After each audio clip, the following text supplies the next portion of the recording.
Hi, Jesse. Where are we at here? Right over here. Back there, okay. Yeah, when you were speaking about the invisible hand that's at work and that controls this country, were you speaking of the international banking community or maybe the WTO? Well, the Goldman Sachs is a good place to start.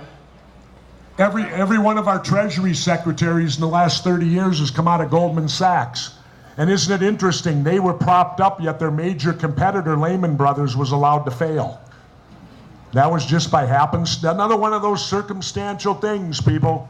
Always remember, if you read Colonel L. Fletcher Prouty, who I told you about, great quote from him. Nothing just happens. Everything is planned. And that's from Fletcher Prouty, not me. Hi, Bob in the back.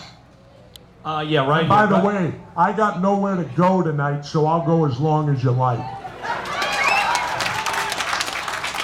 Part of your time, Jesse, they remind me that you're also signing some books, so we have to figure that into your time. Okay. Thank you. And we hope sir. a lot of books. My question is concerning what you're saying about Martin Luther King.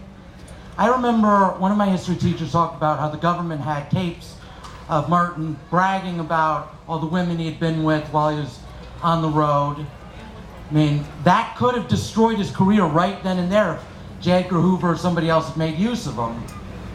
I mean, why do you think they didn't? Not really, because back in the 60s they didn't do that. Jack Kennedy was also quite a womanizer. Back then the media, it was more, what do they do on their job, not what do they do in their private life.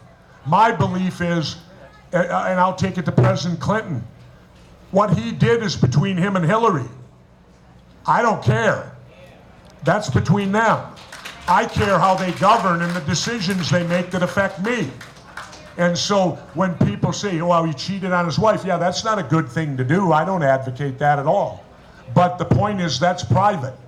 That's between in the private life. Well, today there is no private life.